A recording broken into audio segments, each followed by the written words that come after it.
Good afternoon. I'm Congresswoman Ayanna Pressley. I represent the Massachusetts 7th, a vibrant, dynamic, and diverse congressional district that is also one of the most unequal. We're in a 3-mile radius from Cambridge to predominantly Black Roxbury. Median household income drops by $50,000 and life expectancy by 30 years. Addressing these injustices brought me to Congress in much of the same way addressing the injustice of student loan debt brought you all to this committee. I applaud the committee for its dedication to confronting the nearly $2 trillion crisis that burdens 43 million people in the United States. Last week, I joined my colleagues in the House of Representatives and Senate in a comment letter urging that the current neg-reg process result in providing the full-scale debt relief that low and middle-income borrowers urgently need.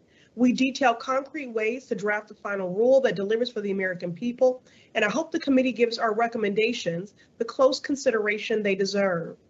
The 76-year-old grandmother still paying on student loans, the elementary school educator struggling to repay their student debt on a teacher's income, the iron worker who is losing a slice of their union paycheck to student loan repayment, and the young family balancing the skyrocketing costs of childcare, rent, and student loans.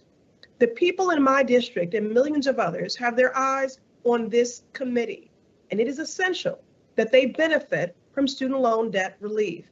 Last year, President Biden's plan to cancel up to $20,000 in student debt for borrowers offered so much hope to people that believed they would never be able to start a family, open a business, or to achieve financial stability. The reach and impact of that historic plan should be the bare minimum of what the Department of Education produces.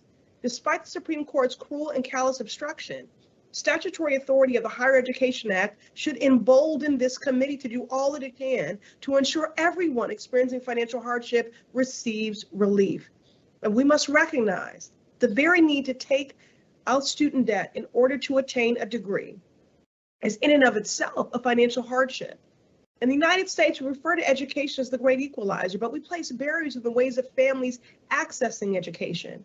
Black and Latinx students have to borrow at higher rates that take longer for them to pay, leaving communities of color holding a disproportionate share of the nation's student debt burden.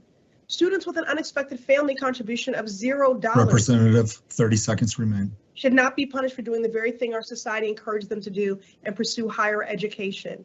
The $2 trillion burden of student debt is a national crisis that demands a bold, transformative response. Like millions of others, I took out student loans to attend college. It took me over 20 years to pay them off. I was a caregiver to my mother. I worked multiple jobs, and at one point, my own loans were in default. My story is not an anomaly, and far too many have experienced a similar struggle. Borrowers demand and deserve student debt cancellation. President Biden promised student debt cancellation, and this committee must deliver.